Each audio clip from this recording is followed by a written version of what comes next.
Welcome back to A Slice of News, where I cut you off a slice of news. A recent Gallup poll determined that 54% of polled individuals had a positive view of capitalism. And I suppose in the land of the free apple pie and the free market capitalist, a majority of respondents being okay with capitalism isn't all that shocking. But when you break down those responses by political allegiance, the poll actually showed something that might come as a surprise to some. While surveyed Republicans had an increasingly favorable view of capitalism, that positive view of capitalism fell for those self-identified as independents and Democrats. Only 42% of those surveyed Democrats said they had a positive view of capitalism, and 66% actually said that they had a positive view of socialism. This increasingly negative view on the capitalist ideology lines up with an increasingly negative view of big business, with polled Democrats having a steeply declining view of big business, decline, though smaller, among independents, and even a small downturn by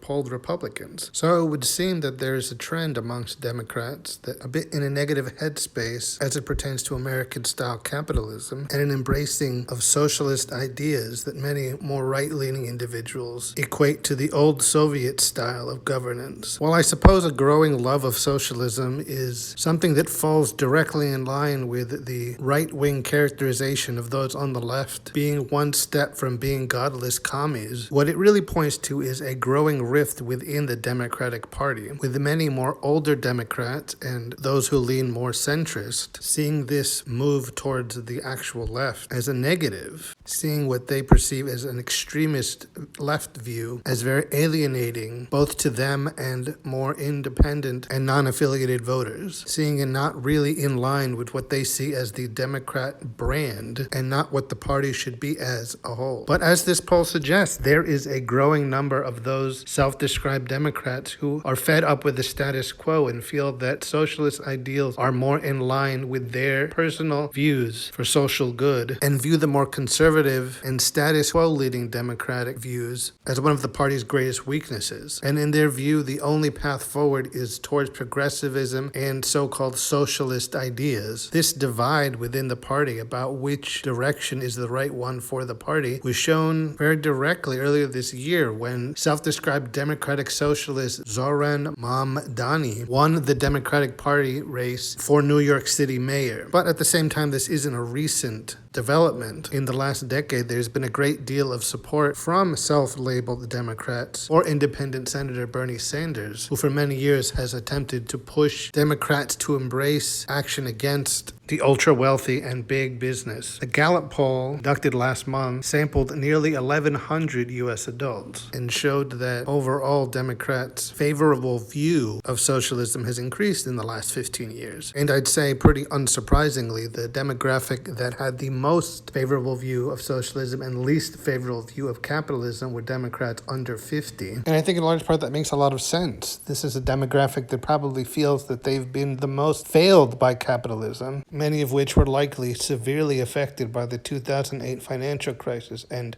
resulting recession, and who likely view many of the capitalist benefits enjoyed by the older generations not being an option for them. I think it's very hard to find a favorable view for a system that feels like it has failed you and only succeeded for those who came before you. In many ways, this positive view of socialism feels like an embracing of a system that feels far more equal and fair than a system that seems to only favor the wealthy and those with means, leaving those with less to suffer in an endless cycle. And if the Democratic establishment ignores this growing trend, it's going to be a huge issue for them in the upcoming midterm elections, and what we can only hope is an upcoming general election in 2028. And while this poll puts this trend into graphs and numbers, it's certainly nothing new. I myself have noted on numerous occasions the slow shift by many of the older Democrats in my life becoming far more conservative in their democratic views and actually having a very negative view of the growing shift within the party towards a more socialism-friendly attitude. I mean, it could be just as the old adage says, you just grow more conservative as you get older, and as the older Democrats shift into their elderly years, the idea of big social change is unappealing to them, and they much prefer their party to just stay the course and remain more centrist, or even slightly more right-leaning. So this trend of more pro-socialist ideas largely taking root amongst the younger Democrats is exactly what I've observed myself. I think it's perfectly perfectly understandable for those on the younger side to see the system as broken and the need to, at the very least, reform the system, if not entirely dismantle and replace it. Many are dissatisfied with the status quo and are now unwilling to stay silent about it and want to push for change, a more solidly progressive outlook. But that's increasingly difficult when you get pushback not only from the right, but even from those within the Democratic Party. For many, socialism has always been a dirty word, as something that is categorically un-American. But I think what we're seeing is a growing feeling that what we have doesn't work, and it's time to try something a little different and break away from the negative stigma that the brand of socialism has for many. I think the strict adherence to tradition and the way things have always been done is one that has collectively held us back for a long time. And I think the mindset that capitalism is the greatest and best form of governance that could ever be, and anyone suggesting that it isn't, or even advocating for something different, is automatically villainized and discounted. I think understandably many see capitalism as having put many roadblocks for the average person and making life more difficult. A growing trend in favor of progressivism and so-called socialism, I think, makes a lot of sense. I think the shackles of capitalism have held us back, and the notion that money and success is the be-all and end-all of life, that we should all aspire to accrue as much money as possible by whatever means possible, it's become very distasteful to many, and they feel that all of us deserve better, a system where we can all feel equal and have all our needs met, our every aspect of life not being governed by how much money you have and what you can pay for. For many, the capitalist system has become a trap, a box that they've become so comfortable in that the very idea of leaving it seems unthinkable. And some would say that's the system working as designed. You're taught to love your prison cell so much that even when the door is left open, you refuse to step through it. America will probably never become the socialist utopia. That's really just not our style. But embracing socialist ideals and wanting to incorporate them into the capitalist framework doesn't strike me as all that bad of an idea. Framing being anti-capitalist as being anti-American has been a notion that dates back at least until the Red Scare of the 1950s and 60s, and sadly has become far too effective, to a point that even those who are members of the more quote-unquote progressive political party in this country refuse to embrace anything that has the dreaded socialist label on it. When you really get down to it, what it's saying is that we all deserve something better than what we have right now. Our worth as individuals shouldn't be measured in dollars and cents on what value our labor provides to our bosses and corporate masters. In a nation with as much abundance as we have here in the United States, we have the capacity to make life better for all our citizens, but that wealth and abundance is hoarded by those at the top, and they're lauded and admired for doing so, because that itself is the capitalist ideal. If you've accrued that wealth and prestige, it's because you deserve it and you are inherently better than others, and it gives the regular folk something to aspire to. Yes, maybe one day you too can be an ultra wealthy. And of course the reality is that in capitalism that's just not how it works. That so-called promise is just a carrot on a stick, an unattainable ideal that's used to keep people stuck on the capitalist treadmill, forever approaching something that will always be out of their reach, but believing if they just keep going, they can somehow reach it. They just pull themselves up by their proverbial bootstraps. They can succeed in a system that leaves many without even boots, let alone bootstraps with which to pull themselves up by. Not loving capitalism is not anti-American. And given the current climate, feels almost a necessity at this point. Blindly loving and following capitalist ideology feels like a one-way path to eventual social collapse. Yes, capitalism has bred innovation, but the notion that no one would achieve anything if they didn't have a monetary incentive to do so, part of that capitalist trap. Something as simple as everyone being able to have medical care regardless of their financial status shouldn't be an extremist view, because it's something that goes against the capitalist idea of only being able to have the level of medical care you can afford. It's framed as something incompatible with our society, despite the fact that most of the developed world has already done exactly that. I think the democratic establishment would do well to see this growing growing trend and embrace it rather than reject it. We already have one political party in the pocket of the capitalistic oligarchs. We don't need two. We can make a better society, but only if they allow us to, and not let the blind devotion to capitalism be the chains that stuck in one place, never progressing forward and joining most of the developed world. Well, I think that's it for me this episode. So until next time, I've been your host, Mr. Slice. And until next time, when I cut you off, another slice